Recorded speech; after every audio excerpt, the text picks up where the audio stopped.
بسم اللہ الرحمن الرحیم۔ السلام علیکم ناظرین۔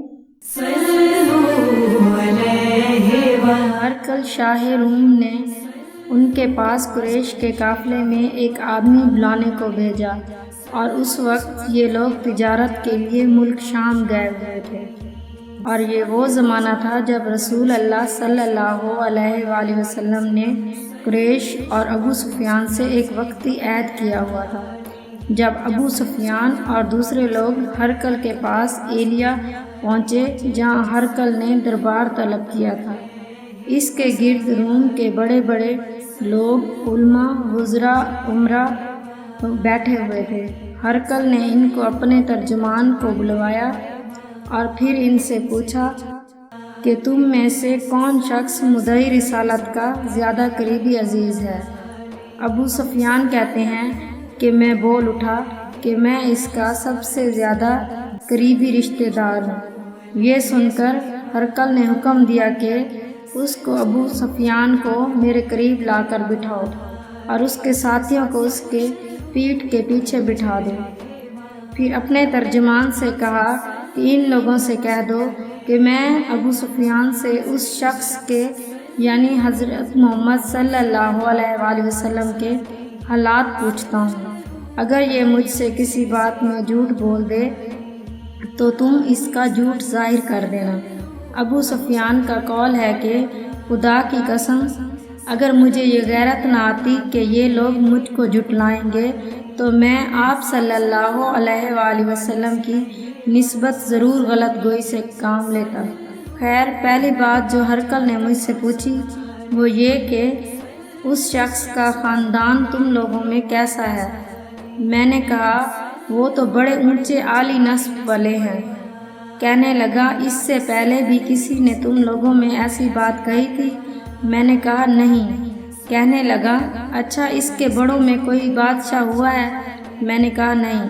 پھر اس نے کہا بڑے لوگوں نے اس کی پیروی اختیار کی ہے یا کمزوروں نے؟ میں نے کہا نہیں، کمزوروں نے۔ پھر کہنے لگا اس کے تابع دار روز بڑھتے جاتے ہیں یا کوئی ساتھی پھر بھی جاتا ہے؟ میں نے کہا نہیں۔ کہنے لگا کہ آپ نے اس دعوی نبوت سے پہلے کبھی کسی بھی موقع پر اس نے جھوٹ بولا ہے؟ میں نے کہا نہیں، اور اب ہماری اس سے صلح کی ایک مقررہ مدت ٹھہری ہوئی ہے، معلوم نہیں وہ اس میں کیا کرنے والا ہے۔ ابو سفیان کہتے ہیں میں اس بات کے سوا اور کوئی جھوٹ اس گفتگو میں شامل نہ کر سکا۔ ہرقل نے کہا کیا تمہاری اس سے کبھی لڑائی بھی ہوتی ہے؟ ہم نے کہا ہاں۔ بولا پھر تمہاری اور اس کی جنگ کا کیا حال ہوتا ہے؟ میں نے کہا لڑائی ڈول کی طرح ہے، کبھی وہ ہم میں سے میدان جنگ جیت لیتے ہیں اور کبھی ہم ان سے جیت لیتے ہیں۔ ہرقل نے پوچھا وہ تمہیں کس بات کا حکم دیتا ہے؟ میں نے کہا وہ کہتا ہے کہ صرف ایک اللہ ہی کی عبادت کرو، اس کا کسی کو شریک نہ بناؤ، اور اپنے باپ دادا کی شرک کی باتیں چھوڑ دو، اور ہمیں نماز کو پڑھنے، سچ بولنے، پرہیزگاری اور صلہ رحمی کا حکم دیتا ہے۔ یہ سب سن کر پھر ہرقل نے اپنے ترجمان سے کہا کہ ابو سفیان سے کہہ دے کہ میں نے تم سے اس کا نسب پوچھا تو تم نے کہا کہ وہ ہم میں عالی نسب کا ہے، اور پیغمبر اپنے قوم میں عالی نسب ہی بھیجے جاتے ہیں۔ میں نے تم سے پوچھا کہ دعویٰ نبوت کی یہ بات تمہارے اندر اس سے پہلے کسی اور نے بھی کبھی کہی تھی؟ تم نے جواب دیا کہ نہیں۔ تب میں نے اپنے دل میں کہا کہ اگر یہ بات اس سے پہلے کسی نے کہی ہوتی تو میں سمجھتا کہ اس شخص نے بھی اسی بات کی تقلید کی ہے جو پہلے کہی جا چکی ہے۔ میں نے تم سے پوچھا کہ اس کے بڑوں میں کوئی بادشاہ بھی گزرا؟ تم نے کہا کہ نہیں۔ تو میں نے دل میں کہا کہ ان کے بزرگوں میں سے کوئی بادشاہ ہوا ہوگا تو کہہ دوں گا کہ وہ شخص اس بہانہ میں اپنے آباء و اجداد کی بادشاہت اور ان کا ملک دوبارہ حاصل کرنا چاہتا ہے۔ اور میں نے تم سے پوچھا کہ اس بات کے کہنے یعنی پیغمبری کا دعویٰ کرنے سے پہلے تم سے کبھی اس کو دروغ گوئی کا الزام لگایا ہے؟ تم نے کہا کہ نہیں۔ تو میں نے سمجھ لیا کہ جو شخص آدمیوں کے ساتھ دروغ گوئی سے بچے وہ اللہ کے بارے میں کیسے جھوٹی بات کہہ سکتا ہے۔ اور میں نے تم سے پوچھا کہ بڑے لوگ اس کی پیرو ہوتے ہیں یا کمزور آدمی؟ تم نے کہا کمزوروں نے اس کی اتباع کی ہے، تو دراصل یہی لوگ پیغمبروں کی متبعین ہوتے ہیں۔ اور میں نے تم سے پوچھا کہ اس کے ساتھی بڑھے رہے ہیں یا کم ہو رہے ہیں؟ تم نے کہا کہ وہ بڑھ رہے ہیں، اور ایمان کی کیفیت یہی ہوتی ہے حتیٰ کہ وہ کامل ہو جاتا ہے۔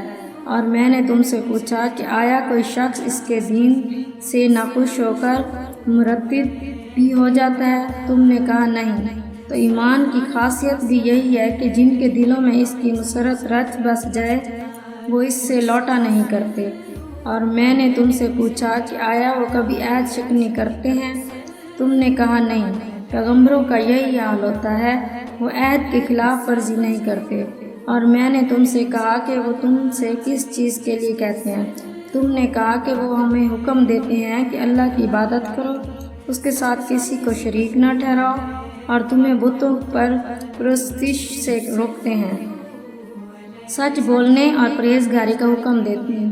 لہٰذا اگر یہ باتیں جو تم کہہ رہے ہو سچ ہیں تو ان قریب وہ اس جگہ کا مالک ہو جائے گا کہ جہاں میرے یہ دونوں پاؤں ہیں۔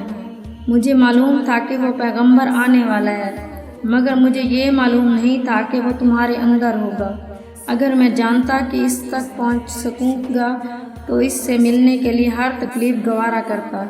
اگر میں اس کے پاس ہوتا تو اس کے پاؤں دھوتا۔ ہرقل نے رسول اللہ صلی اللہ علیہ وآلہ وسلم کا وہ خط منگایا جو آپ نے دحیہ کلبی رضی اللہ عنہ کے ذریعے حاکم بصرہ کے پاس بھیجا تھا، اور اس نے وہ ہرقل کے پاس بھیج دیا۔ پھر اس کو پڑھا تو اس میں لکھا تھا، اللہ کے نام کے ساتھ جو نہایت مہربان اور رحم والا ہے۔